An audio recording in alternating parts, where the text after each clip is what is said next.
Okay, and here we go with my new review, Hellraiser, Mr. Pinhead, classic.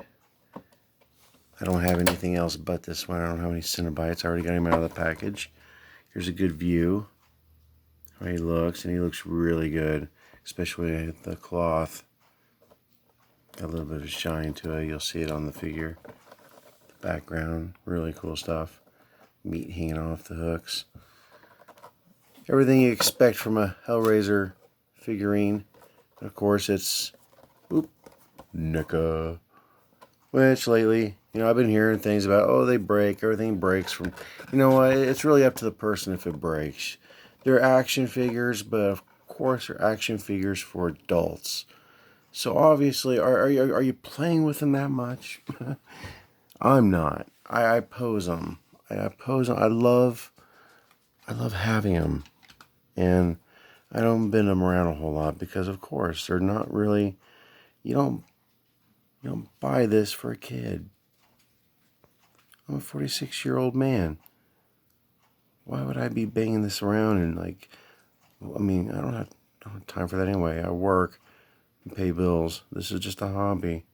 It's a fun hobby. But anyway, oh shoot, I gotta be careful. These things are on strings. There's a string that runs across here. These are really cool blades. Got blood on them. Really hard to... They're delicate. I mean, it's not a toy for kids. Look at this little bitty piece. Very detailed. And like I said, it's on a string here. You can barely even see. So if I lose it, if I break that string, these are going to go back in the box, of course. But they're good right now where they are. And that's where they are in the movie. I've always loved how they hung there. I didn't know that. They didn't have much really to hang by. And of course, his arms bend in all the same way Neca figurines' arms bend. They bend outward, the wrists do all their same, trying to keep him the same pose that I usually have him in. Well, anyway, I'm putting him back in the box after this, so here we go. All the same stuff. Not really anything different. It's got a lot of hands. It's got a different head sculpt that comes with it, which is really cool. You don't need a whole lot with this guy. I mean, it gets the point across. Get it? This one's got his mouth open like he's angry, like, raw. Drive you to hell. Look at the detail, the sculpt. Very elaborate. All the way around. Look at those blades a little bit closer. He's got a little saw right here he can chop you up with. If that's what you want. And underneath, which I really like that they made that cloth and not one hard piece. One of their older ones was nothing but a plastic piece that looked like cloth. He's got his boots underneath. Articulation in the ankle, of course. Pull that back down. He's got articulation in his waist. Right here, he bends, which is nice. I don't bend him around a whole lot.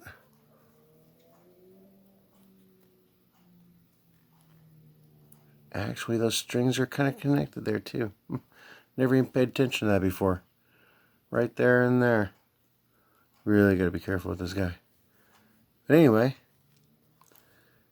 And he's got wire down here, so you can kind of... It's a big drapey thing when you first pull it out of the package. But once you get it situated like I do, it looks pretty normal. When you look at it from a distance, it doesn't bulge out like a toy. It's actually got like a very realistic look. It's got a nice little shine to it. I'm going to put it up though in the box and maybe pull it out next season for Halloween. I figured I'd do a review on it before I did. Here's what it comes with. Of course, I've shown you mostly everything. Well, except for the boxes. It comes with this box. If you can see it, look closely. And it's when it's opening up. There's some really good detail on this. My camera has to focus.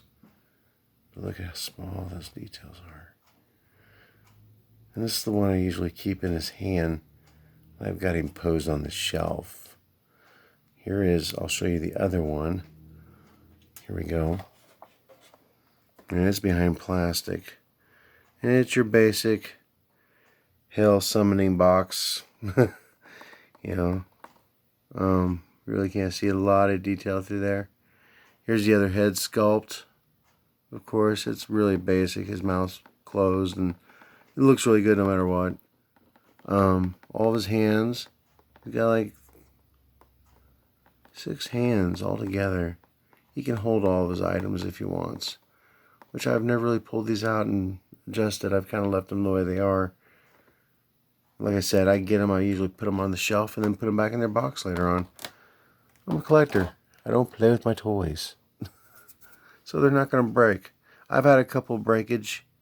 I've had a couple of issues with breakage, but that's usually 90% of the breakage is my fault. There's not much I can say. I can't blame anybody else but myself. And as for Neca, they've kind of like even said, hey, they're for collectors. We didn't say they weren't going to break. They're not. Nobody's really lying about anything here. It's just, it's kind of nitpicking. I feel like sometimes when these people kind of ask for, this is what you're getting. It's not a toy. It is a toy, but it's not a toy. That's why it's got the fancy case for it.